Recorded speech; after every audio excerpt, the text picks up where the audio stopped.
There is something sinister going on, and there is a growing number of folks who believe that silver is actually possessed. And we're going to try to discuss some of the reasons why silver is sometimes referred to as the devil's metal. Let's unpack it all as we explore.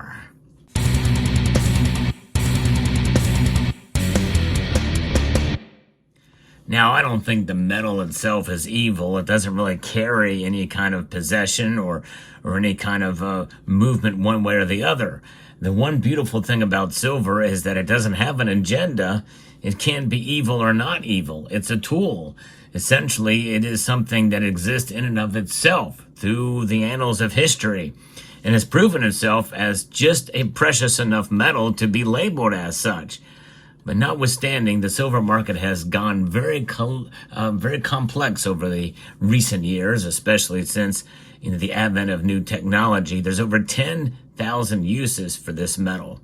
And so it makes one wonder what is affecting the market. Why is it separating itself from gold? Well, I think with each use case, that provides another aspect of the market that's a bit difficult to pin down. There's an article here from MoneyWeek.com that coins this phrase, the devil's metal here. We're going to kind of get into that here in a moment. But first, we have to be prepared that we could see silver's price fall even more. But we also have to be prepared that silver is a metal that will preserve your wealth over the long course of time.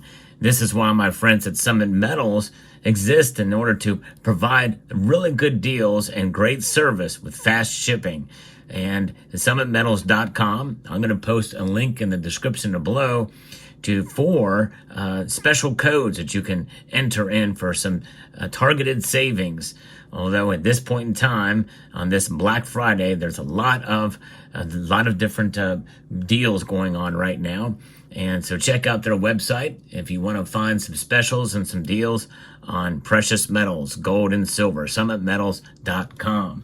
Now, silver is indeed a metal that will fluctuate in price. That's just the name of the game, and that's been happening for as long as I've been creating content on this platform. And notwithstanding, silver will increase in price over the long course of time. We've seen that through the history of this channel, but that's just a snippet in time compared to the overall silver market. And in fact, since the advent of the SLV back in 2006, we've seen great moves in silver's price, and that the existence of those exchange traded products is a very key factor in terms of the volatility of the market here. Alongside bonds, one way to diversify a portfolio away from equities is through commodities. And we know that gold has enjoyed a strong year, but there are reasons why now could be a good time to buy some silver, considering the prices are lower. Silver prices have increased just over 20% in dollar terms over the past 12 months, but silver does lag gold during this period. But given that gold and silver prices have historically been compared in order to assess the investment appeal of either, it arguably strengthens the case for buying silver. There was a time here when silver did outperform greatly gold, but I think that's pulled back now with these latest hits. But still, they both have done well this year. We saw a peak in late October, but silver prices have fallen approximately 10.4% over the past month. And so essentially, they were up over 30% over the year before that latest pullback. It could present a buying opportunity, as we've discussed, but there are several factors to consider whether to decide or not to invest or to hedge with silver. And I like to look at it as a hedge rather than an investment. It is similar in that precious metals have a rich history of usage and coinage. In the modern era, it's silver's industrial qualities that have the greatest bearing on its price. Indeed, in fact, only about a quarter and maybe even less now of all the silver produced is actually used and sold and bought in the form of coins, rounds, and bars. That's something we have to consider here. 55% of annual demand comes from industry and technology compared to less than 10% for gold. If someone's got an on-off switch, most likely it contains silver. So in other words, anything electrical will have silver in it. And that's not going away anytime soon. Other industrial use cases include brazing and alloys, the chemicals industry, and medical equipment, the latter benefiting from the fact that bacteria cannot grow on silver, which is an inert, noble metal. For these reasons, silver sometimes tracks action in copper prices more than safe haven precious metal. So far, it doesn't sound very devilish. It doesn't sound very evil yet, does it? Well, stay tuned. We're going to find out why they call it the devil's metal. With all of that said, many of the same drivers that impact the gold price, financial stress, interest rates, inflation expectations, and policy decisions also apply to silver. You can think of silver as gold on crack, in a sense. That sounds kind of devilish, doesn't it? According to Ash, more irrational, more volatile, more dangerous, but also more fun if you're looking for risk. Well, and sometimes there is fun when you're playing with the devil, especially the red devil. Yes, that's right. This is why this Hot Wheels car has been placed strategically, specifically for that. The red devil. I'll explain what that means by the end of the video. Stick around. It may not be worth sticking around to hear the story, but I think you might find it entertaining. But, when you think about it, more irrational, more volatile, more dangerous, and more fun if you're looking for the risk. But I would make an argument against the irrationality of holding silver. I think it's very rational to hold silver. Maybe not rational to buy it sometimes, and maybe not rational to sell it sometimes. But holding it is always a good idea, at least in part of your stack. Yes, some people can profit when the prices reach a peak, or what they think is a peak. And if they can get out ahead, yeah. But that's only a short-term situation. I think the long-term situation is much more rewarding with silver. As well as the industries that have traditionally driven silver demand.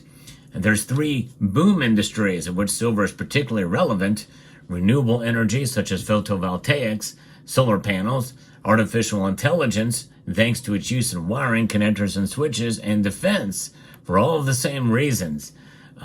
The rise of these industries is potentially contributing towards an imbalance of supply and demand for silver, which should, over the medium term, be positive for silver price, although we are seeing signs of a slowdown in commercial industrial demand recently, and that has hurt the price somewhat. According to the Silver Institute, we have seen annual demand for silver increase between 2015 and 2023 from 1.07 billion ounces to 1.2 billion. And that's pretty substantial. Over the same period, supply fell from 1.05 billion to 1.01 billion ounces.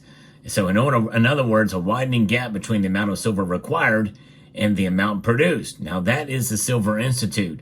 But even the most conservative analysts out there say that if there's not a supply deficit, we're getting closer to one overall in a general sense. Now, the boom industries are the main drivers of increased demand. And those boom industries are essentially recession-proof. And that's what's driving it. And total industrial silver demand increased from 457 million ounces in 2015 to 654 million in 2023. And that number is expected to jump 9% to 711 million ounces here this year when that report comes out.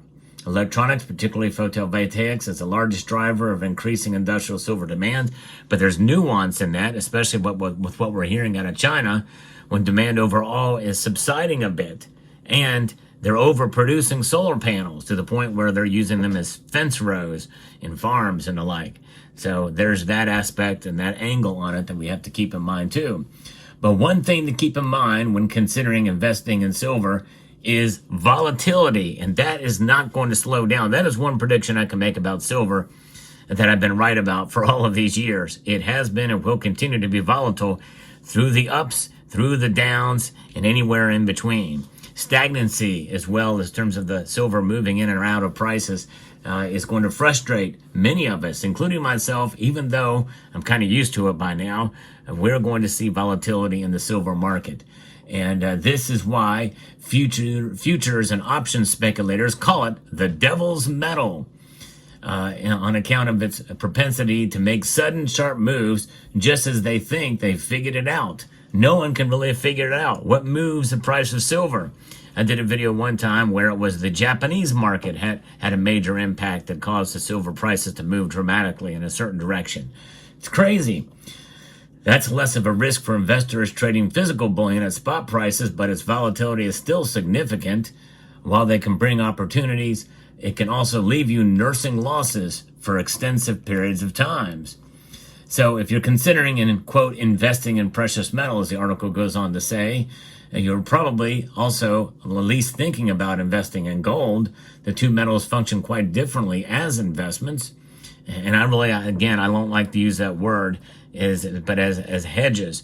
Silver is more risky. There's no question about it, which means there's more potential for gains and also more potential for greater losses.